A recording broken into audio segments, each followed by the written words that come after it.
শুরু করছি তৃতীয় শ্রেণীর উইংসের পার্ট 2 থেকে পেজ নাম্বার 72 অ্যাক্টিভিটি 6। তো complete the following table correctly, নিচের তালিকাটি সঠিকভাবে পূরণ করো। অর্থাৎ কিছু শূন্যস্থান রয়েছে, সেগুলিকে আমাদের পূরণ করতে হবে। One is done for you, একটি তোমার জন্য করে দেওয়া হয়েছে। তো ঠিক আছে, আমরা সেগুলি করব। তো এখানে একদিকে রয়েছে নাও অর্থাৎ এখন, আর একদিকে রয়েছে দেন অর্থাৎ আগে বা পূর্বের। তা আমরা এর আগে ভার্ব সম্বন্ধে পড়তে গিয়ে পড়েছিলাম বা শিখেছিলাম যে প্রত্যেকটি ভার্বের তিনটি রূপ থাকে, একটি প্রেজেন্ট, একটি পাস্ট, আর একটি থাকে পাস্ট পার্টিসিপল।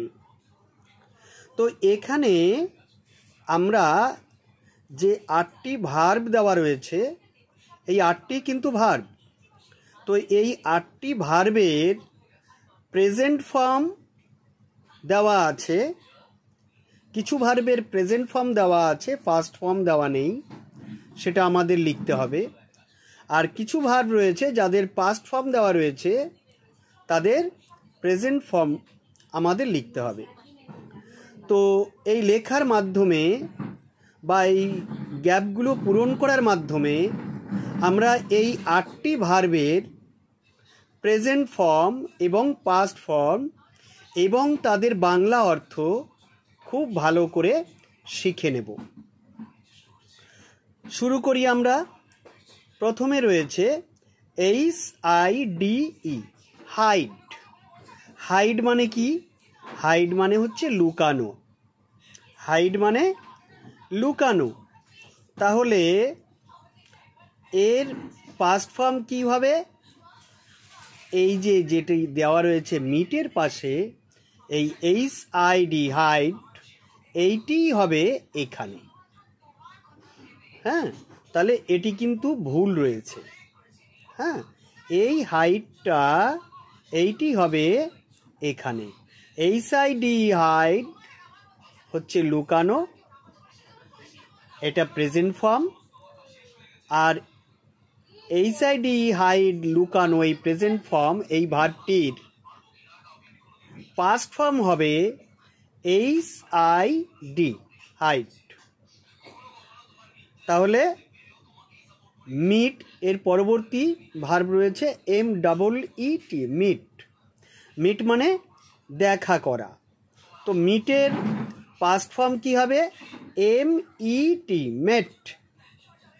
তাহলে এটি কিন্তু ভুল আছে, আমি প্রথমেই বলে দিয়েছি। তারপরে BRING, ব্রিং। ব্রিং মানে হচ্ছে আনা। ব্রিং মানে আনা অর্থাৎ নিয়ে আসা। তাহলে ব্রিং এর পাস্ট ফর্ম হবে ব্রট, BROUGHT,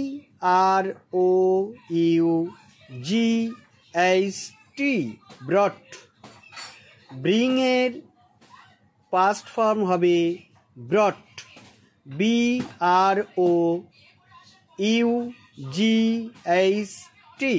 ব্রট, ব্রট। তাহলে ব্রিং, ব্রট। এরপরে কি?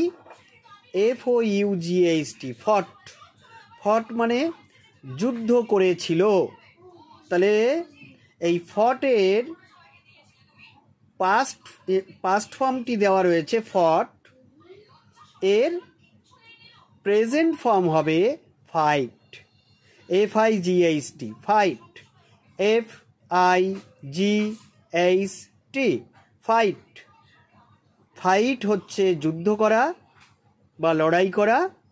ফাইট ভার্ব, এটি হলো প্রেজেন্ট ফর্ম। আর ফাইটের পাস্ট ফর্ম হবে ফট, FOUGHT, ফট, যুদ্ধ করেছিল। এরপর হচ্ছে PUT, পুট। পুট মানে রাখা, প্রেজেন্ট ফর্ম রয়েছে ভার্বটির পুট। তো পুটের পাস্ট ফর্মও কিন্তু হবে পিইউটি, পুট, পিইউটি, পুট। তারপরে সিওএসটি, কস্ট, এইটি কিন্তু হবে, এই দেখো, এই আবার ভুল, এই কস্টেড, এখানে হবে সিওএসটি, কস্ট, কস্ট মানে মূল্য বা দাম। সেই কস্ট হচ্ছে প্রেজেন্ট ফর্ম, আর কস্টের পাস্ট ফর্ম হবে কস্টেড, সিওএসটিইডি, কস্টেড। এরপরে ডিইএল, ডিল, ডিল মানে হচ্ছে কারবার বা লেনদেন। হ্যাঁ, তাহলে সেই ডিল, ডিল হচ্ছে প্রেজেন্ট ফর্ম, আর ডিলের পাস্ট ফর্ম হবে ডিইএএলটি, ডিল্ট, ডিল্ট। তারপরে হচ্ছে লার্ন, LEARN, লার্ন, লার্ন মানে হচ্ছে শেখা। এই শেখা হলো এই যে ভার্বটি লার্ন, এই লার্ন হলো প্রেজেন্ট ফর্ম, লার্ন হলো প্রেজেন্ট ফর্ম। আর লার্নের, লার্ন ভার্বের পাস্ট ফর্ম হবে লার্নড, LEARNED,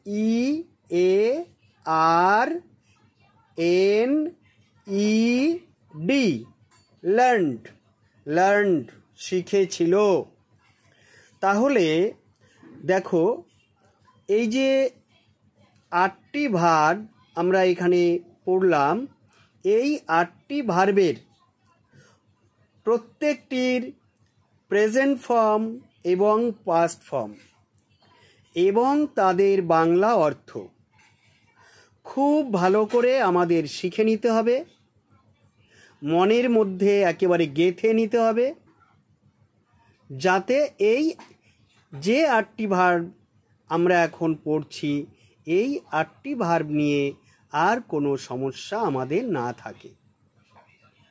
আমরা যত এরকমভাবে ভার্ব, তাদের প্রেজেন্ট ফর্ম, তাদের পাস্ট ফর্ম, তাদের পাস্ট পার্টিসিপল ফর্ম যত বেশি মুখস্থ করতে পারবো, যত বেশি তাদের বানান, তাদের উচ্চারণ এবং তাদের বাংলা অর্থ মনে রাখতে পারবো, আমরা তত ভালো ইংরেজি শিখতে পারবো।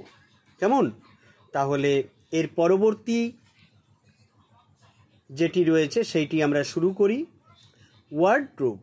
তো ওয়ার্ডরোব এর আগেও আমরা অনেক পড়েছি, বেশ কিছু ওয়ার্ড এর আগে আমরা শিখেছি। তো আজকে আবার কিছু ওয়ার্ড আমরা শিখব। তো এখানে রয়েছে PROUD, প্রাউড, প্রাউড মানে হচ্ছে গর্বিত। কেমন? প্রাউড মানে হচ্ছে গর্বিত। তো আমি এর আগেও বলেছি যে এই সিলেবিক ডিভিশন যেটি রয়েছে, আমি একদিন চেষ্টা করব সিলেবেল নিয়ে আলোচনা করবার। তো সিলেবেল নিয়ে যেদিন আলোচনা করব সেদিন এই কিছু ভার্ব নিয়ে আমরা সেগুলো বিস্তারিতভাবে বলবো। তো যে কারণে আমি আর আলাদা করে প্রত্যেকটি ভার্বের সিলেবিক ডিভিশন বলতে চাইছি না। তো এখানে এই যে প্রাউড ভার্বটি পড়লাম, প্রাউড মানে গর্বিত, সেই প্রাউডের ব্যবহার, বাক্যে ব্যবহার, প্রাউডের বাক্যে ব্যবহার আমরা এখানে শিখব, যে প্রাউড শব্দটি আমরা কিভাবে বাক্যে ব্যবহার করতে পারি। I am proud to be an Indian, I am proud to be an Indian, আমি ভারতীয় হিসাবে গর্বিত। খুব ভালো একটি ইংরেজি বাক্য আমরা শিখলাম, I am proud to be an Indian.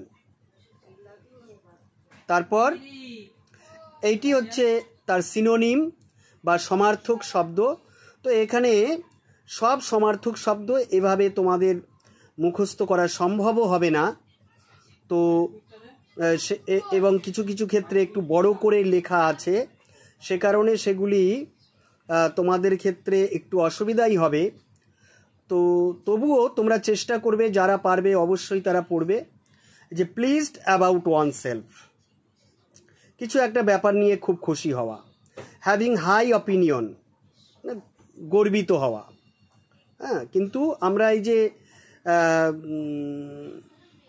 যে হাই অপিনিয়ন দিয়ে আমরা যদি এই প্রাউডের মতো, প্রাউডটা যেভাবে আমরা এখানে ব্যবহার করলাম বাক্যে, এরকমভাবে এইগুলো কিন্তু ব্যবহার করতে আমাদের অসুবিধা হবে, মানে তোমাদের অসুবিধা হবে আর কি। সে কারণে আমি বলছি যে সমস্ত যে ওয়ার্ডগুলো আমরা এখানে পড়বো ওয়ার্ড ট্রুবে, সেই ওয়ার্ডগুলি সবসময় যে তাদের সিনোনিম যেগুলো দেওয়া রয়েছে সেগুলো সবই মুখস্থ করবে এরকম নয়। আমি মূলত বলবো তোমাদেরকে যে যেমন এই যে প্রাউডটি পড়লাম, প্রাউড শব্দটি উচ্চারণটা শেখো, তার বাংলা অর্থটা শেখো, এবং সেটিকে কিভাবে ইংরেজি বাক্যে ব্যবহার করা যায় সেইটি শেখো। যে বাক্যটা এখানে তৈরি করা রয়েছে সেইটি শেখো, এবং এইরকম বাক্য তুমি নিজেও তৈরি করো। এরপরে রিফ্লেকশন, REFLEC, ফ্লেক, TION, শান, রিফ্লেকশন। রিফ্লেকশন মানে কি?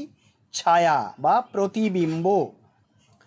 তো রিফ্লেকশন দিয়ে একটি বাক্য আমরা তৈরি করি। এখানে কি আছে? I see my own reflection in a mirror, আমি আমার নিজের ছায়া আয়নায় দেখতে পাই।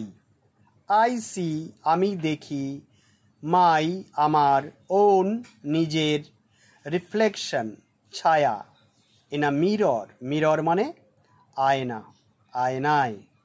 তাহলে রিফ্লেকশনের আরেকটি সিনোনিম বা সমার্থক শব্দ হলো ইমেজ। এই যে রিফ্লেকশনের সিনোনিম যেমন ইমেজ, এটি তোমরা সহজে মনে রাখতে পারবে। IMAGE, ইমেজ, চেষ্টা করবে মনে রাখার। তারপর হলো মারমার্ড, মারমার্ড, MUR, মার, MURED, মার্ড, মারমার্ড। তো মানে বিড়বিড় করা, মারমার্ড মানে বিড়বিড় করা, বিড়বিড় করে কিছু বলা। এই যে বিড়বিড় করা, এটিকে দিয়ে একটি, বা মারমার্ড এই শব্দটি দিয়ে একটি বাক্য তৈরি করি। এখানে তৈরি করা রয়েছে যেটি, শি মারমার্ড সাম ওয়ার্ডস, সে কিছু শব্দ বিড়বিড় করছিল, বিড়বিড় করে কিছু কথা বলছিল। এরকমভাবে এই মারমার্ড দিয়ে তুমি নিজেও কিছু বাক্য তৈরি করার চেষ্টা করবে। কেমন? এই যে said in a very low voice, খুব নিচু গলায় কিছু বলা, কিন্তু খুব নিচু গলায় কিছু বলা, যে said in a very low voice, এটিকে আমরা অবশ্যই মনে রাখার চেষ্টা করব। কিন্তু আমরা এই মারমার্ড যেভাবে আমরা ব্যবহার করলাম, ঠিক সেইভাবে এটি এভাবে ব্যবহার করার ক্ষেত্রে তোমাদের ক্ষেত্রে অসুবিধা হতে পারে। হ্যাঁ, যাই হোক, তো তোমরা পড়তে থাকো। তারপরে ভিজিটর, VISITOR, ভিজিটর মানে ভ্রমণকারী, যে ভ্রমণ করে তাকে বলে ভিজিটর, যে ভিজিট করে তাকে বলা হয় ভিজিটর। তাহলে ভিজিটর দিয়ে একটি বাক্য তৈরি করি। আ visitor is waiting outside my house, a visitor is waiting outside my house, আমার বাড়ির বাইরে একজন ভ্রমণকারী বা কেউ একজন অপেক্ষা করছে। কেমন? তাহলে এরকমভাবে ভিজিটর দিয়ে তুমি নিজেও কিন্তু বাক্য তৈরি করার চেষ্টা করবে। আ পারসন ভিজিটিং, একজন ব্যক্তি যে ভিজিট করে বা ভ্রমণ করে, ভিজিটিং। নেক্সট মকড, MOCKED, কি হয়? মকড, মক মানে কি? উপহাস করেছিল, উপহাস করা বা ব্যঙ্গ করা, বিদ্রূপ করা, মকড। তো মক দিয়ে আমরা বাক্য তৈরি করি। The peacock মকড at the crane. এই একটা গল্পে কিন্তু তোমরা এটা পড়েছিলে, ক্রেন এবং পিককের যে গল্পটি। দ্য পিকক, ময়ূরটি, মক, উপহাস করেছিল বা বিদ্রূপ করেছিল, অ্যাট দ্য ক্রেন, কাকে? ক্রেনকে বা সারস পাখিকে। ময়ূর সারস পাখিকে বিদ্রূপ করেছিল বা উপহাস করেছিল। কেমন? তাহলে মকড মানে হচ্ছে বিদ্রূপ করা বা উপহাস করা বা কাউকে তাচ্ছিল্য করা। কেমন? তা মকড শব্দটা খুব ভালো করে আমাদের শিখে নিতে হবে। কেমন? এই যে টিজড, TEASED, টিজড। লাফড অ্যাট, কারো দিকে তাকিয়ে হাসা বা মজা করা। অ্যাশেমড, লজ্জিত হওয়া। অ্যাশেমড, ASHAMED, অ্যাশেমড, লজ্জিত হওয়া। এখানে কি? Raju was ashamed of his act. Raju তার কাজের জন্য লজ্জিত হয়েছিল। Raju was ashamed of his act. তারপর ordinary, ordinary, ORDINARY, ordinary. Ordinary মানে সাধারণ। তো অর্ডিনারি দিয়ে আমরা একটি বাক্য তৈরি করি। She is wearing an ordinary dress. সে একটি সাধারণ পোশাক পরে আছে। উইয়ার মানে কিন্তু পরা, WEAR, উইয়ার। উইয়ার একটি ভার্ব, তার সঙ্গে ING যোগ করে প্রেজেন্ট কন্টিনিউয়াস করা হয়েছে। শি ইজ উইয়ারিং, সে পরেছে।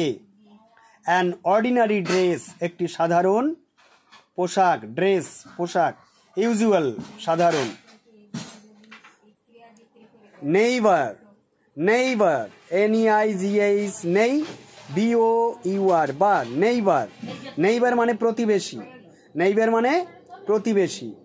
My neighbour is very helpful. আমার প্রতিবেশী খুবই হেল্পফুল, অর্থাৎ সে খুব সহযোগিতামূলক মন নিয়ে চলে বা আমাদের খুব সাহায্য করে। হেল্পফুল, সহযোগী। তাহলে কি হলো? মাই নেইবার, আমার প্রতিবেশী, is very helpful. Clear? Someone living next ডোর, তাকে বলা হচ্ছে প্রতিবেশী। যাই হোক, তো এখানে আমরা বেশ কিছু শব্দ শিখলাম। দেখো, আমরা কিন্তু হয়তো খুব সহজে একেবারে অল্প সময়ে আমরা কিছু শব্দ নিয়ে আলোচনা করলাম, কিন্তু খুবই গুরুত্বপূর্ণ। It is very important. কেন? কারণ দেখো, এখানে যে ওয়ার্ডগুলো তোমরা শিখলে, সেই ওয়ার্ডগুলোর বানান, তাদের উচ্চারণ, তাদের বাংলা অর্থ খুব ভালো করে যদি তুমি শিখে নিতে পারো এবং সেই ওয়ার্ড দিয়ে নিজেরা যদি তুমি এরকমভাবে সেন্টেন্স তৈরি করার চেষ্টা করতে পারো বা তৈরি করতে পারো, তাহলে কিন্তু ইংরেজিটা খুব সহজে তোমরা শিখতে পারবে।